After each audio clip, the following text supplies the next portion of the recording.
உரிமைக்களம் பார்வையாளர்கள் அனைவருக்கும் வணக்கம். உங்க எல்லாருக்குமே இந்த வடசென்னை திரைப்படம் வந்து தெரியும். இயக்குனர் வெற்றிமாறன் அவர்கள் இயக்கிய வடசென்னை திரைப்படம். நடிகர் தனுஷ் அவர்கள் ரொம்ப அருமையா நடிச்சிருப்பார். ஸோ அந்த திரைப்படத்துல ஒரு காட்சி வரும். அந்த காட்சியில ஒரு முக்கியமான ஒரு டயலாக் வந்து வரும். எனக்கு ரொம்ப ஒரு பிடிச்ச டயலாக். அதாவது அந்த திரைப்படத்துல வடசென்னை பகுதியில வாழுகின்ற மக்கள் எல்லாத்தையுமே அப்புறப்படுத்திட்டு அந்த இடத்துல கவர்மெண்ட் ப்ராஜெக்ட் கொண்டு வருவதற்காக அரசு அதிகாரிகள் வந்து வேலை பார்ப்பாங்க. அப்ப மக்கள் கருத்து கேட்பு கூட்டத்தை வந்து நடத்துவாங்க. இந்த கருத்து கேட்பு கூட்டத்தை யாருடைய ஆதரவோட நடத்துவாங்க அப்படின்னா, அந்த பகுதியிலேயே வாழ்ந்த சமுத்திரக்கனி அவருடைய ஆதரவோட இந்த கருத்து கேட்பு கூட்டத்தை வந்து நடத்துவாங்க. ஏதாச்சும் பிரச்சனை வந்துச்சு அப்படின்னா இந்த சமுத்திரக்கனியை வச்சு சமாளிச்சலாம் அப்படின்றதுக்காக அந்த கருத்து கேட்பு கூட்டத்தை நடத்துவாங்க. அப்ப தனுஷ் எந்திரிச்சு தன்னுடைய கருத்தை வந்து பதிவு பண்ணுவாரு. அவர் என்ன சொல்லுவார் அப்படின்னா, எனக்கு இந்த அரசாங்க அதிகாரிகளை பார்த்தா கூட எனக்கு ரொம்ப பயம்லாம் ஒன்றும் கிடையாது. ஆனா உங்களை மாதிரி ஆளை பார்த்தாதானா எனக்கு ரொம்ப பயமா இருக்குது அப்படின்னு சொல்லி சமுத்திரக்கனியை பார்த்து சொல்லுவாரு. அதாவது இந்த அரசாங்க அதிகாரிகளுக்கு நம்ம மக்களுடைய வாழ்வியல் என்னவென்று தெரியாது, நம்ம மக்களுடைய தேவைகள் என்னவென்று தெரியாது. ஆனா உனக்கு தெரியும்லண்ணா, நம்ம மக்களுடைய வாழ்வியல் என்ன, நம்ம மக்களுடைய தேவைகள் என்ன அப்படின்றது உனக்கு தெரியும்ல. ஸோ அரசாங்க அதிகாரிகளை பார்த்து எனக்கு பயமா இல்லை, ஆனா உங்களை மாதிரி ஆளை பார்த்தாதானா ரொம்ப பயமா இருக்கு அப்படின்னு சொல்லி அந்த யூனிக்கான ஒரு டயலாக் சொல்லுவார். ரொம்ப பிடிச்ச ஒரு டயலாக். இது எதற்காக நான் சொல்றேன் அப்படின்னா, அதாவது பாரதிய ஜனதா கட்சி சனாதனத்தை ஆதரிக்கின்ற ஒரு கட்சி, சாதியை ஆதரிக்கின்ற கட்சி. சாதி சார்ந்து ஏதாச்சும் பிரச்சனைகள் நடந்துச்சு அப்படின்னா கண்டிப்பான முறையில் இந்த பாஜக ஒருபோதும் குரல் எழுப்பாது. இது எல்லாரும் தெரிஞ்ச விஷயம்தான். ஸோ அவங்கள கூட நம்ம எளிதாக கடந்து போயிடலாம். ஆனா சமத்துவத்தை கற்பிக்க வேண்டிய கட்சி, சமூக நீதியை பேச வேண்டிய ஒரு கட்சி, பெரியாரியத்தை பேசி கொண்டிருக்கின்ற ஒரு கட்சி திராவிட முன்னேற்ற கழகம். ஆனா திராவிட முன்னேற்ற கழகத்தினுடைய ஒரு பெண் கவுன்சிலர் பட்டியல் சமுதாயத்தை சார்ந்த ஒரு அரசு ஊழியரை காலில் விழுக வச்சிருக்கிறாங்க. அதனாலதான் பாஜக பார்த்தா கூட எங்களுக்கு ஒன்றும் பயம் கிடையாது, நாங்கள் டிஃபென்ஸ் கொண்டு போயிட்டே இருப்போம், ஆனா உங்களை மாதிரி ஆளை பார்த்தாதாங்க எங்களுக்கு ரொம்ப பயமா இருக்கு அப்படின்னு சொல்லி அதே டயலாக இந்த இடத்துல பதிவு பண்ண வேண்டிய தேவைகள் வந்து இருக்கு. சரி, இது எதற்காக சொல்றேன் அப்படின்னா, உங்களுக்கு தெரிஞ்ச விஷயம் தான். இன்னைக்கு காலையிலிருந்து சமூக வலைத்தளங்கள்ல ஒரு செய்தி பயங்கரமா வைரலா போய்க்கிருக்குது. அதாவது திராவிட முன்னேற்ற கழகத்தினுடைய பெண் கவுன்சிலுடைய காலில் ஒரு பட்டியல் சமுதாயத்தை சார்ந்த அரசு ஊழியரை காலில் விழு வச்சிருக்கிறாங்க. அதனுடைய பின்னணி என்ன அப்படின்றத நம்ம கொஞ்சம் டீட்டெயிலா பார்த்துருவோம். அதனுடைய அரசியல் என்னன்றும் கூட நம்ம பார்த்துருவோம். சரியா? சரி, விழுப்புரம் மாவட்டத்துல திண்டிவனம் அப்படின்னு சொல்லி ஏரியா உங்களுக்கு தெரியும். திண்டிவனத்துல நகராட்சி மன்ற அலுவலகம் வந்து இருக்குது. இந்த அலுவலகத்துல இளநிலை உதவியாளராக முனியப்பன் என்று சொல்லப்படுகின்ற ஒருத்தர் வந்து வேலை பார்க்கிறாரு. அவர் ஒரு பட்டியல் சமுதாயத்தை சார்ந்த ஒரு நபர். கடந்த 29ஆம் தேதி அந்த நகராட்சி மன்ற அலுவலகத்துக்கு திராவிட முன்னேற்ற கழகத்துடைய பெண் கவுன்சிலர் ரம்யா ராஜா வந்து வராங்க. கூடவே யார் வராங்க அப்படின்னா, நகர்மன்ற தலைவருடைய கணவர் வந்து வராரு. யாரு? நகர்மன்ற தலைவர் வரல. நகர்மன்ற தலைவருடைய பெயர் வந்து நிர்மலா. நகர்மன்ற தலைவர் வரல, நகர்மன்ற தலைவருடைய கணவர் வந்து கூடவே வந்து வராரு. அவருக்கு அந்த அதிகாரத்தை யார் கொடுத்தாங்கன்னு தெரியல. நகர்மன்ற தலைவர் வந்து உள்ள வராங்க, சில பல கேள்விகள் கேட்கிறாங்க அப்படின்னா அது வந்து பதில் சொல்ல வேண்டிய கடமை எல்லாருக்குமே இருக்கு. ஆனா நகர்மன்ற தலைவருடைய கணவர் ஏன் உள்ள வராருன்னு தெரியல, அவருக்கு இந்த அதிகாரத்தை யார் கொடுத்தாங்கன்னு தெரியல. ஸோ வந்து அவரும் உள்ள வராரு. ஸோ உள்ள வந்து அங்க இருக்கிற இளநிலை உதவியாளர் பட்டியல் சமுதாயத்தை சார்ந்த முனியப்பன்ட்ட ஒரு சில தரவுகள்லாம் கேட்கிறாங்க. முனியப்பன் கூட என்ன பண்றாருன்னா ஒரு சில தரவுகளை கொடுக்குறாரு. ஆனா ஒரு சில தரவுகளை வழங்குவதற்கு கொஞ்சம் கால தாமதம் ஆகுது. அதனால திராவிட முன்னேற்ற கழகத்தினுடைய பெண் கவுன்சிலர் ரம்யா ராஜா அவர்கள் திட்ட ஆரம்பிக்கிறாங்க அவரை. அதே மாதிரி ரவிச்சந்திரன், நகர்மன்ற தலைவருடைய கணவர் ரவிச்சந்திரன் அவர்கள், அவரும் திட்ட ஆரம்பிக்கிறாரு. ஸோ என்ன சொல்லி திட்டினாங்க, ஏது சொல்லி திட்டினாங்க, சாதி பேர் சொல்லி திட்டினாங்களா, இழிவா திட்டினாங்களா, இதெல்லாமே தெரியல. பட் இருந்தாலும் திட்டி இருக்கிறாங்க. திட்டினோடனே முனியப்பன், பட்டியல் சமுதாயத்தை சார்ந்த அரசு ஊழியர் முனியப்பன் அவர் என்ன பண்றாரு, போய் உங்களுடைய காலில் வந்து கீழே விழுந்துறாரு. என்னை மன்னிச்சிருங்கன்னு சொல்லி காலில் வந்து விழுகிறாரு. ஸோ இதுதாங்க வந்து இன்னைக்கு ஸ்பேஸ் போல மாறி இருக்கின்றது. இதோடைய சிசிடிவி ஃபுட்டேஜ் வந்து இன்னைக்கு வெளிவந்து பயங்கரமா சமூக வலைத்தளங்கள்ல மிகப்பெரிய பேசு பொருளா மாறிக்கொண்டிருக்கின்றது. ஸோ இந்த செய்தியை ஒரு 2 வகையாக சமூக வலைத்தளங்கள்ல விவாதங்கள் பண்றாங்க. ஒரு தரப்பு என்ன பண்றாங்க அப்படின்னா, அவர் காலில் விழுந்தது தவறு, காலில் விழ வைக்கப்பட்டுள்ளார் அப்படின்னு சொல்லி ஜனநாயகவாதிகள் என்ன பண்றாங்க, உள்ளபடியே திராவிட முன்னேற்ற கழகத்தினுடைய கவுன்சிலருக்கு தங்களுடைய கண்டனங்களை பதிவு செய்து கொண்டிருக்கின்றார்கள். ஆனா அதே வேளையில வழக்கம் போல திராவிட முன்னேற்ற கழகத்தினுடைய இணையதள அடியாட்கள் இருப்பாங்க தெரியுமா, அவங்க என்ன சொல்றாங்க அப்படின்னா, எதை பிடிப்பா, என்ன திராவிட முன்னேற்ற கழகத்தினுடைய பெண் கவுன்சிலரா காலில் விழு சொன்னாங்க, அவராதாவா வந்து உள்ள விழுந்திருக்காரு, காலில் விழுந்திருக்காரு, அதுக்கு நீங்க எதுக்கு திமுக வந்து குறை சொல்றீங்க அப்படின்ற மாதிரி வழக்கம் போல சப்பை கட்டுகின்ற காட்சிகளும் கூட சமூக வலைத்தளங்களை பார்க்க முடிகின்றது.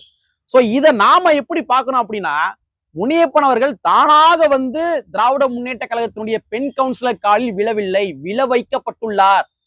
உளவியல் ரீதியாக தாக்குதலை ஏற்படுத்தி விழ வைக்கப்பட்டுள்ளார். நம்ம இப்படிதான் பார்க்கணும். உளவியல் ரீதியாக தாக்குதலை ஏற்படுத்தி மிரட்டலின் மூலமாக நம்மளுடைய பணிக்கு ஏதாச்சும் பிரச்சனை வந்துருமோ அப்படின்னு சொல்லி காலில் விழ வைக்கப்பட்டுள்ளார். இப்பதான் நம்ம பார்க்க முடிகின்றது. ஒண்ணும் கிடையாது. ஒரு சின்ன உதாரணம் சொல்றேன். நம்ம மதுரை மாவட்டத்துல வெளிச்சனத்தம் அப்படின்னு சொல்லி ஒரு கிராமம். அந்த கிராமத்துல விடுதலை சிறுத்தை கட்சியினுடைய கொடிமரம் இருக்குது. இந்த கொடிமரத்தை ஒரு 60 அடிக்கு உயர்த்தலாம் அப்படின்னு சொல்லி அங்க இருக்கிற விடுதலை சிறுத்தை கட்சிக்காரங்க என்ன பண்றாங்க, 60 அடிக்கு உயர்த்துறாங்க. அப்ப அங்க விஏஓ தாசில்தார் இவங்க வந்து என்ன பண்றாங்க, நீங்க கொடிமரத்தை உயர்த்தக்கூடாதுன்னு சொல்லி தடை விதிக்கிறாங்க.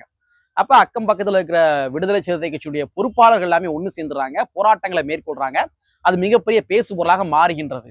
இந்த மாதிரி மாறின உடனே என்ன பண்றாங்க, விஓ என்ன பண்றாருன்னா அனுமதி வழங்கி விடுகின்றார். முதல்ல அனுமதியை மறுக்கிறாரு, சட்டத்துல இடம் இல்லைன்னு சொல்றாரு. அப்புறம் அனுமதி வந்து வழங்கிறாரு. எப்படி அனுமதி, அப்ப மட்டும் சட்டத்துல எப்படி இடம் இருந்திருக்கும், அனுமதி கொடுத்துறாரு. சோ அனுமதி கொடுத்தோடனே விடுதலை சிறுத்தை கட்சியினுடைய கொடிமரத்தை ஏறக்குறைய ஒரு 55 அடி வந்து உயர்த்திடுறாங்க. அதுக்கு அடுத்த நாள் வந்து அண்ணன் திருமாவர்கள் வந்து வெளிச்சினத்த கிராமத்துக்கு வராரு, கொடியை வந்து ஏத்துறாரு. கொடியை ஏத்திட்டு மறுபடியும் சென்னைக்கு போயிடுறாரு. சென்னைக்கு அவர் போனதுக்கு பின்பாக அதற்கு அடுத்த நாள் அனுமதி வழங்கிய அந்த விஏஓ தாசில்தார் அவங்கள பணியிடை நீக்கம் வந்து பண்றாங்க. பணியிடை நீக்கம் பண்றாங்க. ஏன் அனுமதி கொடுத்த அப்படின்னு சொல்லி பணியிடை நீக்கம் பண்றாங்க. இதற்கு பின்னாடி யார் இருக்காங்கன்னா, மதுரை மாவட்டத்தில் ஒரு முக்கியமான ஒரு அமைச்சர் தான் வந்து பின்னணியில வந்து இருக்கிறாரு. அவருடைய தூண்டுதல் அடிப்படையில விஏஓ தாசில்தார் பணியிடை நீக்கம் செய்யப்படுகின்றார்கள். சாதாரண ஒரு குடிமர விவகாரங்க, இதுக்கே பணியிடை நீக்கம் பண்றாங்க அப்படின்னா நீங்க தமிழ்நாடு முழுமைக்கும் கொஞ்சம் யோசிச்சு பாருங்க. இந்த அரசியல் கட்சியினுடைய தலையீடுகள் இந்த அரசாங்க அதிகாரிகள் மீது எந்த அளவுக்கு திணிக்கப்பட்டு கொண்டிருக்கின்றது அப்படின்றத நீங்க கொஞ்சம் தெளிவா புரிஞ்சுக்குங்க. அப்ப இதே பேட்டர்ன் தான் நீங்க வந்து திண்டிவனம் நகராட்சி மன்ற அலுவலகத்துல முனியப்பன் மீது நிகழ்த்தப்பட்ட அந்த வன்கொடுமையின் மீது நம்ம புரிந்து கொள்ள முடிகின்றது. முனியப்பனா போய் காலை விழுந்திருக்க மாட்டாரு, உளவியல் ரீதியாக விழ வைக்கப்பட்டிருப்பார். உன்னுடைய வேலை நாளை பறிக்கப்படும், இல்ல பறிக்கப்பட்டு விடும், இல்ல பறித்து விடுவார்களோ அந்த மாதிரி அச்சத்தின் விளைவுகளால அவர் காலில் விழ வைக்கப்பட்டுள்ளார். சோ இந்த மாதிரி தாங்க தமிழ்நாடு முழுமைக்கும் இதே பேட்டர்னை வந்து இந்த அரசியல் கட்சிகள் வந்து கடைபிடிக்கிறாங்க. அரசாங்க அதிகாரிகள் மீது இந்த அரசியல் கட்சிகள் ஒரு ஒரு ஒரு ஒரு அட்வான்டேஜ் எடுத்து அவங்க வந்து அடக்குமுறைக்கும் ஒடுக்குமுறைக்கும் உள்ளாக்கப்படுகின்றார்கள் இந்த அரசாங்க அதிகாரிகள். இது நடந்து இருக்குது, தொடர்ச்சியா நடந்து இருக்குது.